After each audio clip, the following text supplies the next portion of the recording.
I won't tell you guys yet. Her name starts with a J. I want you guys to put in the comment your guesses, and I will give you a clue. It has to do with summer. Good Sunday afternoon, back in Tennessee.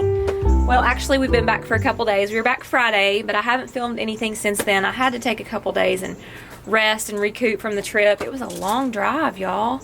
Yeah, just recovering. I had church this morning, and yesterday I cleaned my aquariums, and I just focused on doing that and getting things in order in the house and getting everything back together and building up my energy and getting ready for spring.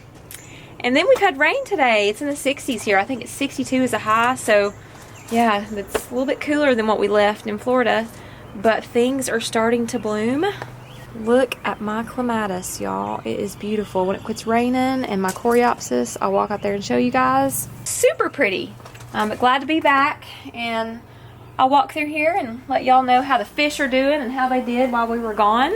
Everybody did well. Of course, you know, I had to do water change when I got back, and I did, like I said, I worked on that yesterday. Just took my time because I did the whole room. Usually I like to break it up in 2 days, but I've got 2 aquariums I need to do today. I did not get my plecos, and they're kind of cloudy, but I'll get after them in a few minutes. We'll get those done. But everybody else is doing good, growing. Oh, y'all, we had another birth too. Eli called me right before we left, and he's like, "You didn't tell me this." And I was like, "What?" He's like, "The fish in this aquarium." I was thinking maybe he didn't know there was fish in there and he hadn't fed them. He's like, "She had babies." I guess he didn't know she was going to drop fry, which I didn't either. So there is a whole bunch of black Moscow babies in here, quite a bit. Those 2 actually. So I told him, just go ahead and move them over. And I really didn't want them swimming in this 20-gallon in here because they're so tiny, and I'm wanting to make sure they can eat good and everything and find the food. And y'all, this plant has some hair algae, so I've been trying to combat that. I moved a snail over here. I've got a little pleco. I'm trying to work on that and get that cleaned up, but it's kind of icky looking. I don't think it's posing any problems. I read it could be, you know, an issue with parameters in the aquarium and things like that, but this aquarium has not really had any fish in it for very long. It had those 2 in here for maybe 4 days, so it might not be totally cycled. There was a snail in here that I moved to another aquarium. Y'all, I'm short on snails. They're doing my algae work, so I'm like, okay, let's put you over here. And then when they do work over there, I'm put them in another aquarium that gets algae. So they're going all over the place. I got to get some snails this week. But on that note, I lifted up this aquarium lid because I wanted to try to clean this hair algae real good out of here, and I wanted to take the plant out, so I needed the opening. And as I did, I picked up the lid. On the underside of it was a clutch of my mystery snail eggs, which I guess because I didn't know they were there, they must have dried up. And I wish I'd known. I would have hatched them. Now on the mystery snail eggs, I always put them in like a hydroponic cup and in a wet paper towel, and I tape them like right above the water line. And I'll show you guys whenever they do a clutch how I hatch them.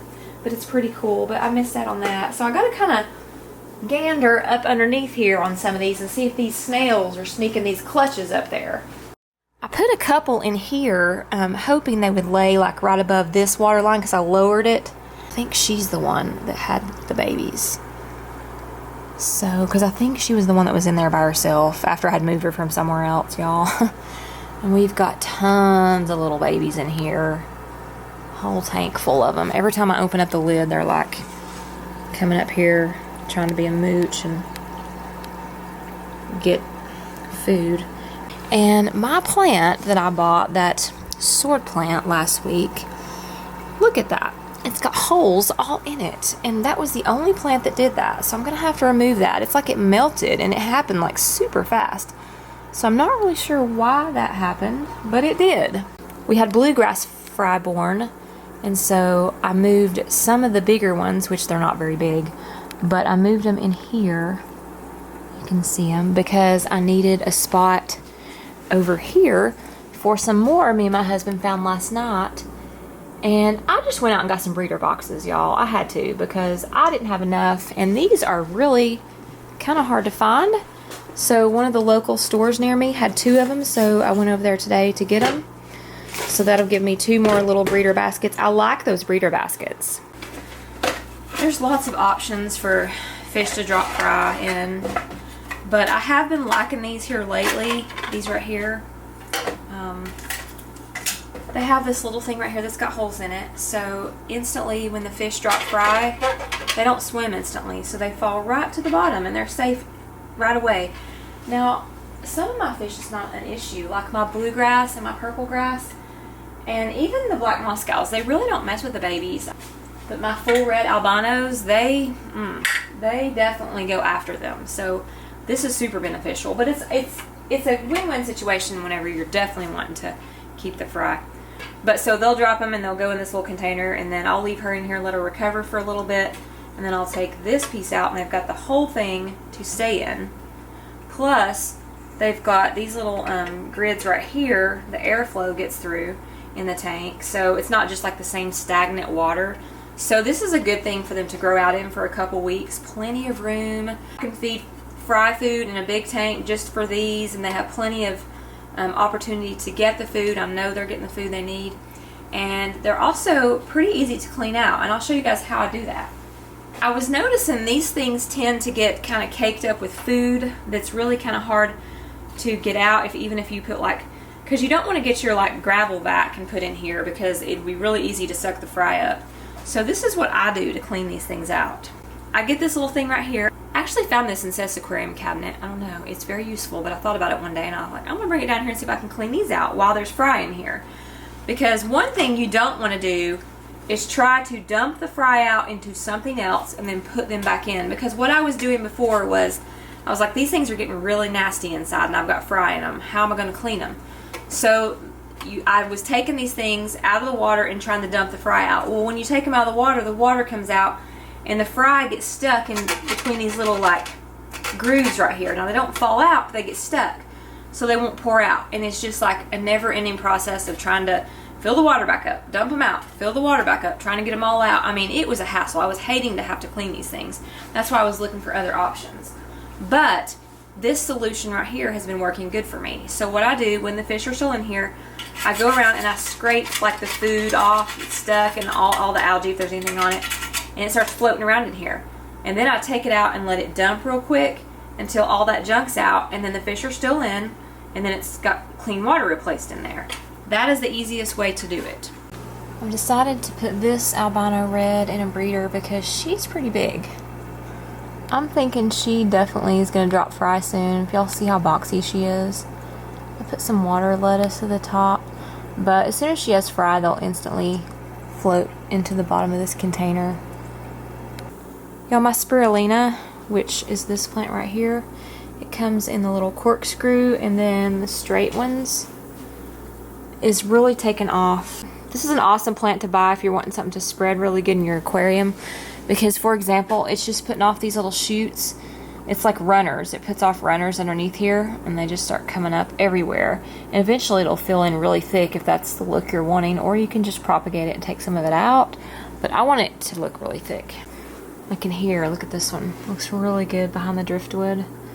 Even got some coming up in the front.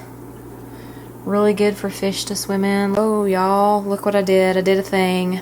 As I was in here doing a water change, I was just like, I'm gonna go out and see if the driftwood is ready. Of course, it's still not sinking. It didn't seem like it was floating as much, so I was like, well, I'll just bring it in here and put some rocks on top of it. And it was a little bit of a fiasco because I couldn't hold it down. I had both arms in the tank. I was literally in this tank, and it kept coming up to the top, and I was afraid it's gonna hit my glass. So I almost took it out and just gave up, but I was decided I'm gonna be determined. So I put a lot of heavy rocks on it, and hopefully within the next month it will be ready. I did some reading. So driftwood, it can be anywhere from a couple days that it will sink to the bottom to 2 weeks to 2 months, depending on the wood. How porous the wood is, the density of the wood. Some types of woods are more dense and that they'll be more heavy and they'll sink. But this one, for whatever reason, I don't know what type of wood it is, but it is just keeps floating and floating and floating, and I just got impatient. So after it settles, I'm going to take these rocks off of it and we'll get it positioned in here really nice and pretty. And then I'll put my plants around it because I'm assuming I'm going to move it around a little bit and I don't want to get everything like really stationary in here as far as plants go because I'll just be uprooting them again. But it already has a really cool look to it. Look at that. I just love it. And the plecos immediately came out whenever I put it in here. They were hiding under these sponge filters. Well, no more are they doing that. Let me see if I can zoom in. There's one right there. This one's come out to look for food. I put some sinking wafers in here and they can find them instantly. I don't know if they smell them or what, but they come out immediately and find them. But look at that. And I haven't seen any tannins being released in the tank, so I think those come out, but this tank's just beautiful. I never have any algae in this tank. It is just amazing. Now, I do have algae in these. When I come home from our trip, I had to clean these pretty good. And algae, yeah, it's kind of one of the least fun things to do in the fish room. I always try to find like different techniques to like clean the algae off. I've got one of these. Of course, these are nice. I would love to have like one of these little magnets on all my aquariums so I don't have to take them out. At least just to do the front really quick. And they're different sizes. You know, you have to get different sizes for the bigger aquariums because the glass is a different thickness. But they're really nice. They clean really quickly in a pinch if you just want to come down here. So it would be nice to have on all of them. They are kind of expensive. So that's why I have one. I keep moving it around. But they do really good for the front of the glass. I mean, you can put them on all sides. It might be kind of hard to do the back, but I've got that, and I've got just different pieces. I've got like corner pieces that go down the corners and scrape algae. I've got like sponges. Here's like a corner piece. Sometimes I just use like, this is retractable, so I can get down in my big tank if I need to open it up really far. So there's just different techniques. If you have an aquarium, you're going to have algae. Now, algae is definitely based a lot on the light, and I do keep my lights on during the day. I probably could turn them off. I would have a lot less algae cleaning. I used to have a 55-gallon in my greenhouse, and it was just a battle to keep it clean. So I took it out. I just couldn't keep it as pretty as I wanted to. Now, of course, the algae is not hurting the fish. I just like the clean look where I can just see in. It's like crystal clear. But now, of course, there's probably some algae on the back because that's the place I do the least because I don't notice it with my plants back there and stuff like that. But, yeah, turn your lights down if you don't want algae. You know, there's no need to run them full blast. And these are actually, they dim down. And these over here, I keep them really dim. I don't keep them up at all. Alright, before I get off here and go walk through my greenhouse and go back inside, maybe relax. It is Sunday. I do like to observe a little bit of a rest on Sundays. But I have discovered something and have messaged me about it, and I got to looking. Gill is not a gill. Gill is either a gilly or a gillette or gilla, female. So I got to look and someone said that is not a male, and as I googled it, I looked it up, and see her fin on the back, see her dorsal fin? Males come to a point at the back and females are rounder, and she's definitely got the rounder fin. So yeah, I think I'm gonna name her Gillette. Oh mercy. The person at the aquatic store said yes, definitely male, definitely. And maybe he just didn't get a good look at it, and I didn't either. Didn't pay any more attention after I got her home, and just kept calling her Gil and thought she was a male. But yeah, he even said females are extremely hard to find. They never get them in. So I don't know. I've got the only female out there. Get a male and we can breed them, but I don't know if I want to breed them. I'm afraid that if I get another one, it could be very territorial. Maybe that's why this one's not so much. But it's not. She doesn't pick on any of the other fish. Now, I did put my Ranchu in there one time, and she did not like her. She was constantly on her tail, and I moved the Ranchu out because of that. So, I'll probably just... This will probably be the only Gourami I have in here. For now, anyways. Alright, before I go in, if it's quit raining, we'll go out here and look at this clematis. It's just gorgeous. I've also got to feed my Ranchu. Y'all, I gave her a name too. I didn't tell y'all. I won't tell you guys yet. Her name starts with a J. I want you guys to put in the comment your guesses. And then on the next video, I'll reveal her name. And I will give you a clue. It has to do with summer. Alright, that's all I'm saying. Write it in the comments. Let's see if y'all can guess. And y'all, I've only been in here 30 minutes. And the sun is out and the birds are singing. Isn't that amazing? I'm going out here to get her some duckweed too, after I look at the clematis. It has poured rain last night. It just poured. I woke up at like 2 o'clock in the morning. I could just hear it coming down on the tin roof. But that's good because look what it watered. Look at that. Y'all, this is just gorgeous. My mom gave me this last year as a cutting. We went and stayed at their house over the weekend. We do that occasionally. And dug up a little cutting of this, and it has just taken off. Look. I bought this little thing right here at Lowe's to put it on. And it is so pretty. Pretty, pretty. Let me see if I can zoom in. Gorgeous, gorgeous color. She also gave me, oh, and look at this. There's my variegated monkey grasses coming up. Lilies, daylilies. She said she's got some more daylilies for me, so I'm looking forward to that. And look at this coreopsis. This is like a low-growing coreopsis. I have some coreopsis up front that's not low-growing. It hasn't bloomed yet. It's definitely not ready for it, but this stuff is just really come up early. I've also got sunflowers coming up. My sunflowers came up early last year too. I had 14-foot sunflowers in that bed right there, so I'm hoping I have those again. I saved a ton of seeds off of them. So yeah, they were massive. They were super tall. I also had this one sunflower, the head on it was just unbelievable. I saved the seeds off of that one. It was the biggest one I've ever seen. I think it was like a world record or something. It was huge.